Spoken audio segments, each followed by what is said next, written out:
Welcome to Buns and Banter, a podcast by work besties for work besties. Hey, I'm Lauren. And I'm Allie.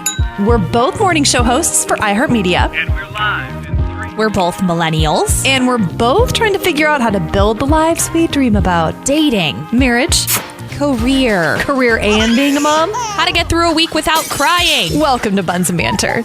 We're glad you're here. It feels so good to be back. It does. I know, it's been a hot minute. Apologies, guys. We've just been slammed, I think is a good word for it. Always. We talked every week. We're like, what about this day? Or maybe this day? And like, yeah. never. But 2025. Cheers. Cheers. Damn, we should have done our champagne today. We talked about doing an end of the year show with champagne and we shoot it into my veins at this point. We can do that anytime. We can do it anytime. So I'm trying to calm myself. I got one of those just very frustrating emails right before we were ready to record. And one of my New Year's resolutions, which you know this about me, I don't make resolutions. I find them to be very depressing because more often than not, you don't actually fulfill them. Mm-hmm. Then you feel terrible about yourself. Mm-hmm. But I'm trying to set better boundaries. And sometimes that's just deleting an email without even responding to it, which feels great. Yeah. And then being more physically and financially fit. Those are my 3. Mm-hmm. Those last 2, I think, are going to be a very big challenge for me this year. I was just reading about no by 2025. Have you heard about this? Yeah. People are going on like a spending freeze, and it's just basically you're not buying anything that's not completely 100% necessary in 2025. And it's like to improve people's finances, but it very much feels to me like we're in a really bad spot. It feels that way though, doesn't it? We're in a really bad spot. I can't afford to have fun. I can't afford to buy things that I want to buy. I can only afford to buy the necessity. So let's turn it into a trend and make it less sad. So maybe, I guess there's a sense of community there, right? Like everyone else feels very odd. And I hope you guys weren't coming into this new season thinking we were going to be a bunch of positive polys. It's realism in 2025. Like Chris called me the other day, he was picking up groceries and he was like, hey, what's that boursin that you like? The boursin cheese? It's so good. And there's like 6 different flavors. Oh. And I was like, babe, don't you dare. We can't afford those luxuries anymore. I will simply sprinkle my slices of cheese on old crusty bread and pretend I'm bouge. Seriously, though. Seriously, though. I deleted all of my food delivery apps. Oh, that's smart, though. That was one of my big ones. That was one of my big ones. I'm not telling myself that I can't get fast food or like I can't eat out places. I just have to get in my car and go get it. And there have been already like 2 or 3 occasions where I'm like, man, I really just want to order food right now. I'm hungry. I don't feel like moving from the couch. It's such an inconvenience. And I didn't get in my car and go get food because I was like, I don't want to go outside in the cold. So I'm just going to find something here. And like, that's brilliant. Was it? No, most of the time it was just like popcorn. That's fine. That's a super healthy snack.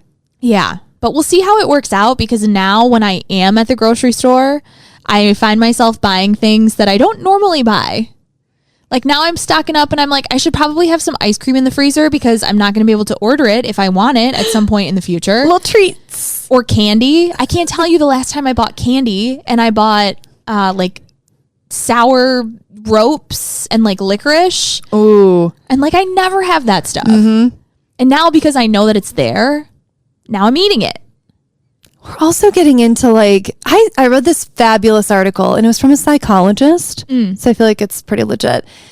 January resolutions are the dumbest idea. They're like, we are not designed as human beings to like change lifestyle in a cold, dark month.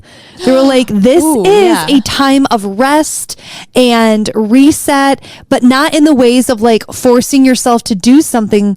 And I thought that when people are into dry January, I love that. More power to you. I want to do a dry June.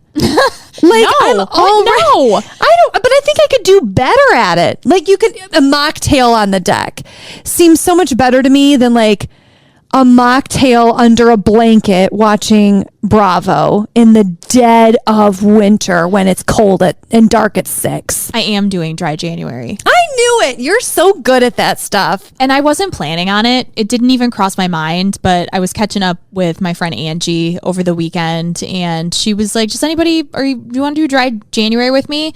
And I just had like kind of a slower end to 2024. So I hadn't planned on doing it, but I had been dry since the day I did have a drink on Christmas, but then the day after, like I didn't even have a drink on New Year's Eve. That's, great. And I got all the stuff, like I got the champagne, but then we just had such an uneventful New Year's Eve that we just didn't even touch it. Oh, we didn't even touch it. Sounds like my ideal New Year's Eve. Well, good for you then. Mm-hmm. Well, then I'm not even going to tell you anything more about this psychologist. She's not right. You're going to kill it at dry January. You know, it's just, like drinking is just like not something that's super difficult for me to give up. Yeah. I live by myself, and Jimmy and I are kind of back and forth in between each other's houses. Mm-hmm. And he does like a cocktail in the evening or like on the weekends, but usually not Monday through Thursday. Yeah. I'll pour like a glass of wine and watch like a Virgin River episode. And then I'll go to bed. It's never more than a glass of wine, because you get into 2 glasses and then it's like, ugh, that 3 a.m. alarm is terrible. I can't tell you how many times I've poured myself a glass of wine and then I fall asleep on the couch. I wake up and it's just still sitting there. Plus, I'm trying to stretch my bottles now. And 1 bottle in this economy. Girl, I'm feeling it. You have to get one of those wine subscription boxes. That's what Jimmy got me for Christmas. It delivers like new wine every month. And that's a very thoughtful gift. Yeah, it's really cool. And, you know, I usually buy like the same bottle. I just like stick to a price range and buy like whatever fits in there. Mm-hmm. And some of it's good, some of it's not. So, you know, you tend to like stick with the same brands and stuff. So I haven't had any of it yet to try it. But I love the idea. Yeah, I like that a lot. Mm-hmm. I don't know. It just seems like I don't know. What did the start of the year feel like for you? I was craving coming back into routine. And I'm not sure if that was like losing that week between Thanksgiving and Christmas, because Christmas came up so fast. But I was just like, oof, I need regular bedtimes for my kids. I need school. I need, somewhat of a workplace that gives me some feedback. I just really was craving, not necessarily the wake up, but the routine. I was ready for some new, fresh energy. Yeah. Some new, fresh vibes. And I feel like, we're just bringing the same vibes from last year. No, I tried so hard not to. Into 2025. And I'm like, some of you need resolutions, and it shows. I have a few in mind if you're looking, some of you. That's actually a really great bit. We should assign people resolutions. Yeah, and I've come up with your personal resolutions for the new year if you need them, and you should. Not just a suggestion. Just saying. This is a demand. It'll be good. It'll be a good year. Boundaries are a tough one, though. Oh, yeah, especially for me. I'm a certified type A people pleaser. Boundaries are hard because while boundaries are for you, they're difficult too. Yep. Oh my gosh, I know we talk about her a lot on here, but Mel Robbins. Yes. I think I'm going to order her Let Them Theory, her new book. I was just so fascinated and like enthralled with that, watching her interviews over the break about it. Mm-hmm. And like at its baseline, she said it's a let them theory. Like, let them. If they're not going to work as hard as you, let them. You can't, it's very much, you can only control what you're going to control. And if other people aren't keeping promises or doing their fair share of work or respecting what you have, prioritized in your life, let them. It can't bother you. And if that just means that they're no longer a very focal point of your life, it can only make you feel and do things better. I'm like, yeah. So I'm really trying to do that when it comes to my boundaries. Yeah. Radical acceptance. That's it's a hard thing though, right? Because I've never even heard that term. That's like amazingly it is what it is. They are how they are going to be. And I think like acknowledging that and being like, that's just how they are is one thing, but then accepting that and moving on with your life and not just like bitching about it all the time. That's tough.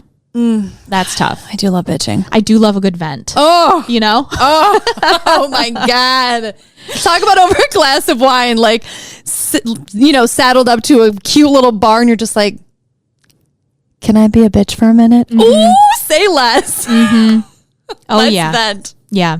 I'm very much looking for new hobbies in the colder months, but not like snowboarding or like skiing or like, I'm not going to like take up running, but I need something to do because Jimmy is studying for this big exam and now it's like lockdown time.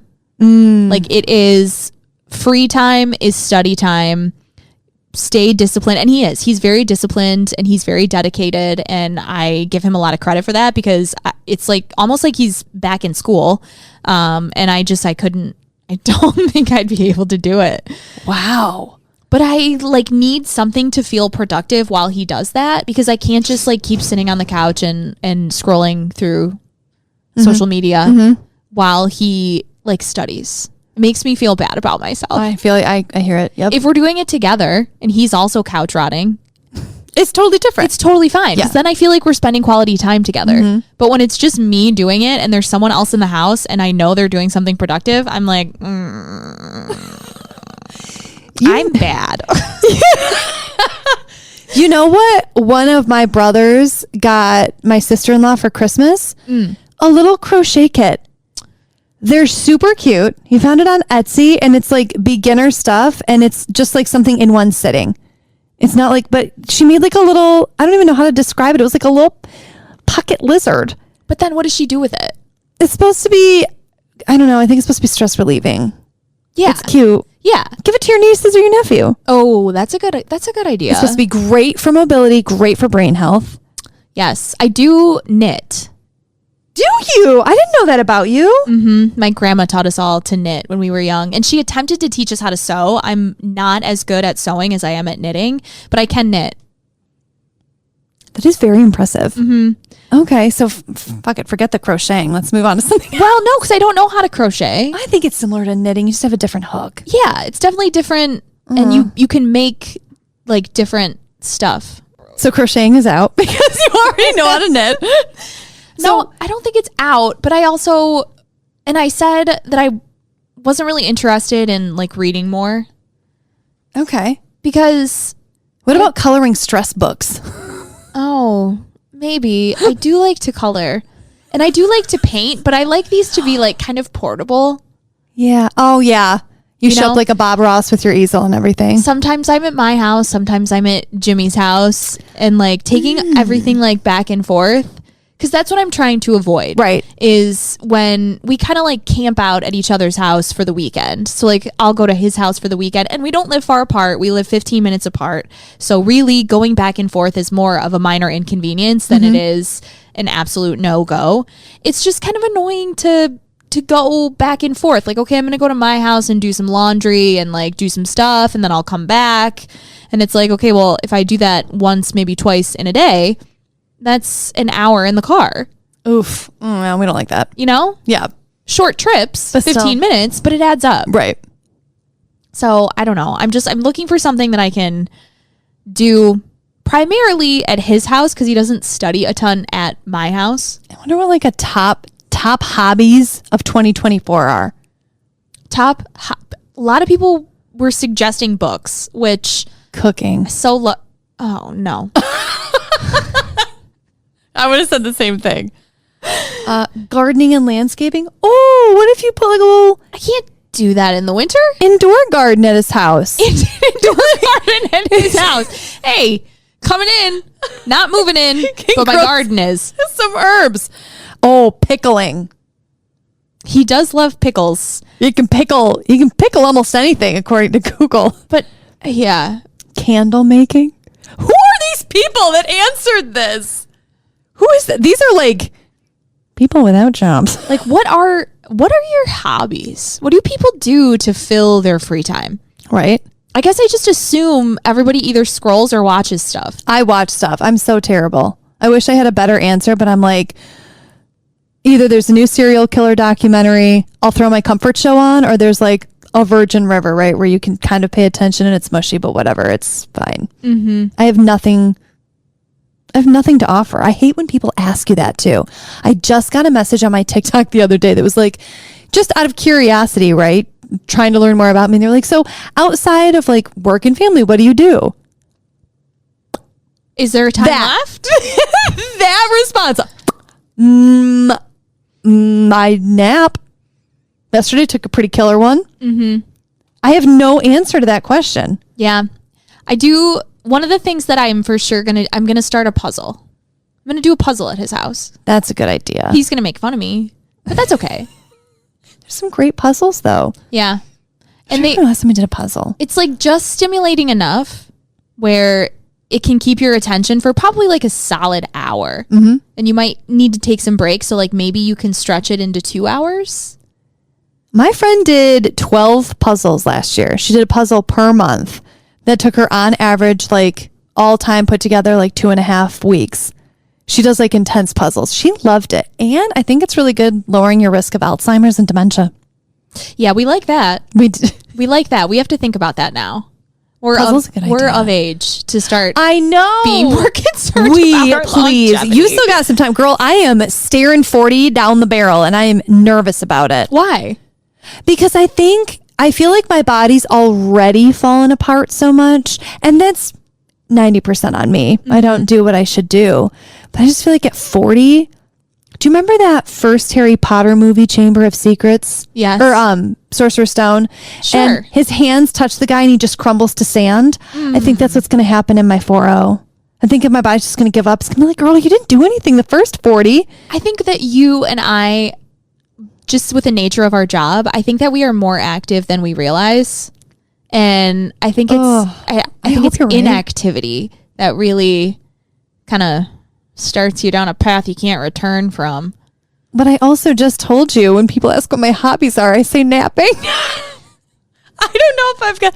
But how many free hours do you have in a day between going to work and going to all of these events and then taking care of your kids and taking them? Because you guys are very active. You're always doing something. You're always going somewhere. You guys do stuff together as a family. You go see people. You visit with friends. You take trips to all over the state to see your family and hang out with cousins now. That's all activity. It's all activity. You know what I had for dinner the other night? Tater tot casserole, which is amazing. Delicious. But I put it on crusty bread. Yeah. So it was like carb on carb on carb, side of starch. They do that in the UK. They put Really? Yes, they do. They walk everywhere. It's called is it a chip buddy? A chip buddy something? No. But they call French fries chips, but it's French fries on bread. It's a French fry sandwich. So that does make me feel better. You are very European. New resolution for both of us. Compliment each other more. I think that an indoor garden or candle making could be great for you, but I also want to frame your puzzles. I don't want to frame the puzzles. I don't want to frame, because that's another thing that I don't want to have to deal with, is that I don't want hobbies that create junk. I want to throw everything away. Oh, I love the minimalist side of you has always been such a turn on. Really? I love it. Yeah. I'd feel the exact same way. I would do that and then be like, and then mess it all up to put it back in its box. Mm-hmm. Less clutter in 2025, which is perfect because we can't afford clutter anyway. Yeah. God, we're making full circle. We're going to be great. I want to throw stuff out. Mm-hmm. I want to get stuff done. Mm-hmm. Like I've got a few house projects on my list for 2025. And whenever I have a contractor over to the house, they always ask how long I've lived in the house. And they're always surprised when I say 7+ years. And they like look around and they're like, oh, I thought like maybe you had just moved. No. We don't judge. I just live in this. I just live like this. I just live with no tile in front of the front door. I just live with the half bathroom off the kitchen. It doesn't have a door. The toilet works. You can flush it. I see no problem. The sink needs some attention, but I'm getting there.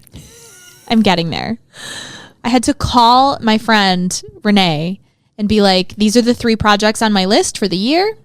Yep. If I do more, great. But these are the bare minimum. This is what I have to get done. So you got accountability buddy. But I don't know where to start.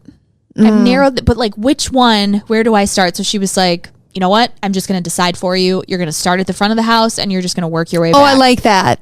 And then since then, she has texted me once or twice to be like, where are we at? We got to check something off on Friday. She's getting new deadlines. I like it. Which is great. But also, like, I shouldn't have to rely on, I'm an adult. Like, I should just be able to do it. But yeah, I had a few contractors over for quotes, and I was... Hell yeah. How long have you lived here? 7 years. Oh. Okay. Yep. I love the reno, or the demo. I love the demolition. Half of it's done. Can tear shit down and tear shit apart and rip things out and get rid of them with the best of them, but then putting it back together. I felt like I was going to be so hyped coming into the new year. Refreshing, new vibes, new energy. And then when you just said, yeah, I live like this, that's going to be my mantra by like February. And I think I'm good with it. Yeah, I live like this.